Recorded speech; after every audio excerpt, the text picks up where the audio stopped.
అందరికీ నమస్కారం welcome to our channel చెప్పేవి నీతులు చేసేటివన్నీ గుడిసెట్టి వ్యవహారాలు అని చెప్పేసి సామెత ఒకటి ఉంటుంది ఆ సామెత వైఎస్ఆర్సీపీ పార్టీకి ఆ పార్టీ నాయకులకు కార్యకర్తలకు కూడా చాలా చక్కగా యాప్ట్ గా సూట్ అవుతదన్నమాట సో విషయం ఏంటంటే ఈ పోస్ట్ ఒకసారి చూడండి ఇందులో ఏం రాసుకొస్తాడంటే వైజాగ్ క్రికెట్ స్టేడియం కి ఉన్నటువంటి రాజశేఖర్ రెడ్డి పేరును కూటమి ప్రభుత్వం కక్షపూరితంగా తొలగించింది వైఎస్ఆర్ ఏసీఏ విసిడిఏ క్రికెట్ స్టేడియంగా ఉన్నటువంటి పేరుని ఆ వైఎస్ఆర్ అనే పదాలు లేపేసి ఏసీఏ విడిసిఏ క్రికెట్ స్టేడియంగా మార్చారు అని చెప్పేసి రాయడంతో పాటు ఇంకా ఏమంటాడంటే సిబిఎన్ తీరు మీద మండిపడతా ఉన్నారు వైజాగ్ వాసులు మరి ఇంత కక్షపూరిత రాజకీయాల చంద్రబాబు మీకు ఇదేం రాక్షసానందం అని చెప్పేసి రాసుకుంటా వచ్చాడు YSRCP party social media account ని రన్ చేసేటటువంటి అడ్మిన్ పాపం మనోడు కొత్తగా వచ్చినట్టున్నాడు గత 5 సంవత్సరాలు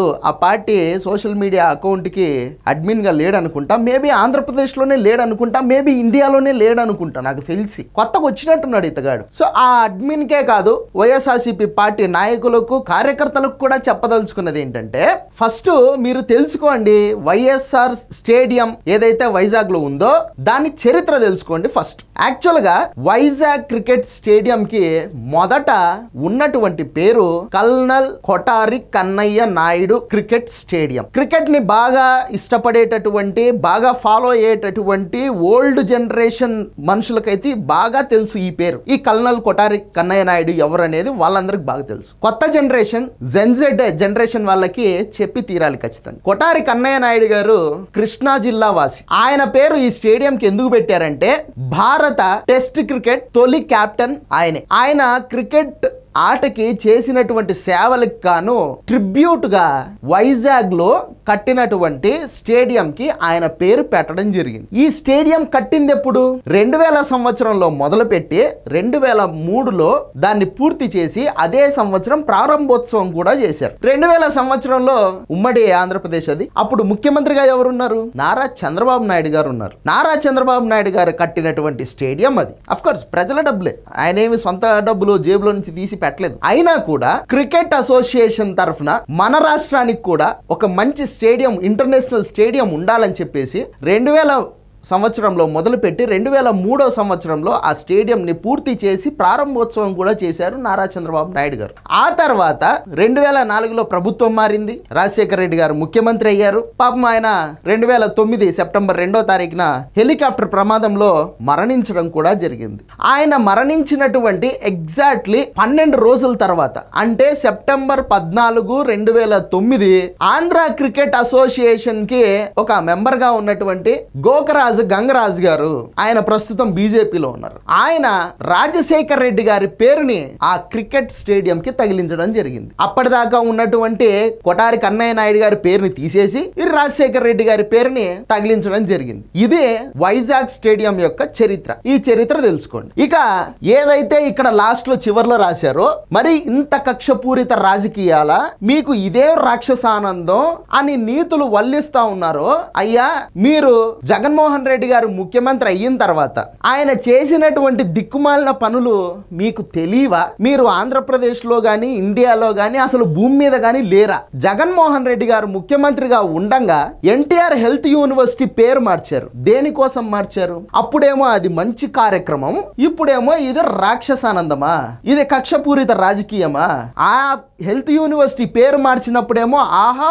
ఓహో అని జబ్బలు జరుచుకొని ఎంజాయ్ చేశారు మరి ఇదేమో రాక్షసానందం అంట ఇదేమో కక్షపూరిత రాజకీయం అంట అయ్యా ఎందుకు మీరు ఎన్టీఆర్ హెల్త్ యూనివర్సిటీ పేరు మార్చారు అని చెప్పేసి అడిగితే ఈ వైఎస్ఆర్సీపీ వాళ్ళు చెప్పినటువంటి దిక్కుమాలినటువంటి కారణం ఏంటో తెలుసా రాజశేఖర్ రెడ్డి డాక్టరు అందుకనే హెల్త్ యూనివర్సిటీకి ఆయన పేరు పెట్టాం ఎన్టీఆర్ ఏమి డాక్టర్ కాదు ఆయన డిగ్రీ హోల్డర్ అంతే బిఏ చేశాడు ఆయన అని చెప్పేసి మాలినటువంటి కారణం చెప్పినటువంటి వాళ్ళు ఈ వైఎస్ఆర్సీపీ దాన్ని అంటారు రాజకీయ కక్షలు అని దాన్ని అంటారు కక్షపూరిత రాజకీయాలు అని చెప్పేసి దాన్ని అంటారు రాక్షసానందము అని చెప్పేసి హెల్త్ యూనివర్సిటీకి పేరు మార్చాల్సినటువంటి అవసరం ఏముంది హెల్త్ యూనివర్సిటీని స్థాపించింది ఎన్టీ రామారావు గారు 1986లో ఆయన ఆ హెల్త్ యూనివర్సిటీ స్టార్ట్ చేసినప్పుడు దానికి ఉన్నటువంటి పేరేంటో తెలుసా?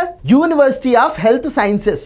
ఆ తర్వాత చంద్రబాబు నాయుడు గారు ముఖ్యమంత్రి అయిన తర్వాత దివంగత మాజీ ముఖ్యమంత్రి ఎన్టీ రామారావు గారు స్థాపించినటువంటి ఆ హెల్త్ యూనివర్సిటీకి ఆయనకు ట్రిబ్యూట్ గా, ఆయనకు గౌరవార్థంగా ఆయన పేరుని పెట్టడం జరిగింది. తర్వాత రాజశేఖర రెడ్డి గారు ముఖ్యమంత్రి అయ్యారు, కానీ ఆ పేరుని టచ్ చేసే సాహసం చేయలేదు. ఆ తర్వాత రోసయ్య గారు ముఖ్యమంత్రి అయ్యారు, ఆ పేరుని టచ్ చేసే సాహసం చేయలేదు. తర్వాత కిరణ్ కుమార్ రెడ్డి గారు కూడా ముఖ్యమంత్రి అయ్యారు, ఆ పేరుని టచ్ చేసే సాహసం కూడా చేయలేదు. కానీ ఎంత నీచమైనటువంటి కక్ష అంటే, ప్రజలకు, యువతకు భవిష్యత్తు కోసం ఎంతో కష్టపడి మంచి మంచి కార్యక్రమాలు చేసినటువంటి గొప్ప నాయకుల పేర్లను తీసేసే దిక్కుమాలిన అలవాటు మీ జగన్మోహన్ రెడ్డికి మాత్రమే ఉంది. ఇక్కడ మీరు ఒక విషయం గమనించాలి. ఎన్టీఆర్ పేరు మీద ఉన్నటువంటి హెల్త్ యూనివర్సిటీకి ఎన్టీఆర్ పేరుని తొలగించి తన తండ్రి వైఎస్ఆర్ పేరుని పెట్టుకున్నాడు జగన్మోహన్ రెడ్డి. దాన్ని ఏమంటారో తెలుసా? నీచమైన గుణం అంటారు. కానీ ఇక్కడ చంద్రబాబు నాయుడు గారు వైఎస్ఆర్ స్టేడియం లో ఉన్నటువంటి వైఎస్ఆర్ పేరుని తీసేసి ఎన్టీ రామారావు పేరు పెట్టుకోలేదు, లేదంటే చంద్రబాబు నాయుడు గారు తన పేరుని తాను పెట్టుకోలేదు, లేదంటే గనక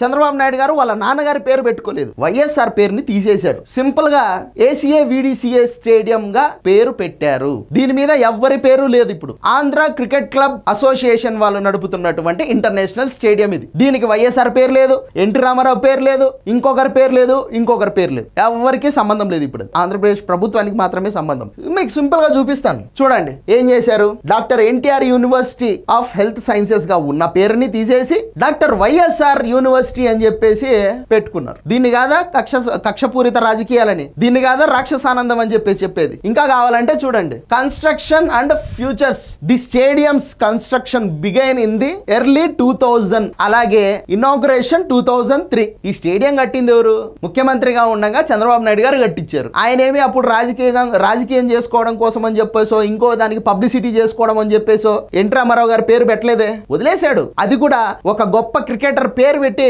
వదిలేశాడు. తర్వాత సరే, రాష్ట్రానికి 6 సంవత్సరాల పాటు ముఖ్యమంత్రిగా చేశారు. ఆయన హెలికాప్టర్ ప్రమాదంలో మరణించారు కాబట్టి రాజశేఖర రెడ్డి గారి పేరు పెడితే అపోజిషన్ లో ఉన్నటువంటి చంద్రబాబు నాయుడు కూడా అప్పుడు అపోజ్ చేయలేదు దాన్ని. తర్వాత మళ్ళీ 2014-19 మధ్యలో ముఖ్యమంత్రిగా పనిచేసింది కూడా చంద్రబాబు నాయుడు గారే. ఆయన ఏమి తీసేయలేదే పేరు, అలాగే కంటిన్యూ చేశారు. ఇక వైఎస్ఆర్ కడప జిల్లాకు కూడా గతంలో కడప జిల్లా అని పేరుండేది. తర్వాత రాజశేఖర రెడ్డి గారు మరణించిన తర్వాత ఆ కడప జిల్లాకు ముందర వైఎస్ఆర్ కడప జిల్లా అని యాడ్ చేయడం జరిగింది. తర్వాత జగన్మోహన్ రెడ్డి గారు ముఖ్యమంత్రి అయిన తర్వాత తన పబ్లిసిటీ పిచ్చ కోసం అని చెప్పేసి కడప జిల్లా అస్తిత్వాన్ని నాశనం చేస్తూ కడప జిల్లాకి కడప అనేదే లేకుండా చేసి వైఎస్ఆర్ జిల్లాగా మార్చేసాడు దాన్ని. ఏమా అంత దూలెందుకు, అంతెందుకు బా, ఏమైతుంది? అందుకనే నారా చంద్రబాబు నాయుడు గారు మళ్ళీ నిన్నటికి నిన్న కొన్ని పేర్లు మారుస్తూ ఈ స్టేడియం పేరుని మార్చారు. అలాగే వైఎస్ఆర్ జిల్లాగా ఉన్నటువంటి ఏదైతే జగన్మోహన్ రెడ్డి మార్చాడో దానికి వైఎస్ఆర్ కడప జిల్లా చేసి పాత పేరునే పెట్టి కంటిన్యూ చేయిస్తున్నాడు. సో దాంట్లో నీకేం అంత బాధ ఎందుకు? మీ నాన్నగారి పేరు కక్ష పెట్టుకొని ఏవి తీసేయలేదు కదా, మీ నాన్నగారి పేరుని అలాగే ఉంచారు, ఎక్కడ తీసేయలేదు. నీకంటే ముందు మీ నాన్న చంద్రబాబు నాయుడు గారికి తెలుసు, ఎందుకంటే వాళ్ళిద్దరు స్నేహితులు, సమకాలికులు, కొలిక్స్. నీకున్నటువంటి నీచమైన గుణం చంద్రబాబు నాయుడు గారికి లేదు, అది రాష్ట్ర ప్రజలందరికీ తెలుసు. ఆయన చేతిలో ఇప్పుడు ప్రభుత్వం ఉంది, ఆయన తీయాలనుకుంటే తీసేయచ్చు, కానీ ఆయన తీయడు. అది ఆయన మనస్తత్వం. నీకు ఆయనకు ఉన్నటువంటి తేడా, నక్కకు నాగలోక అనుకున్నంత తేడా. ఇది తెలుసుకో జగనన్న. సో ఇది వీడియో. ఈ వీడియో నచ్చితే లైక్ చేయండి, సబ్స్క్రైబ్ చేయండి, షేర్ చేయడం మాత్రం మర్చిపోద్దు. Thank you.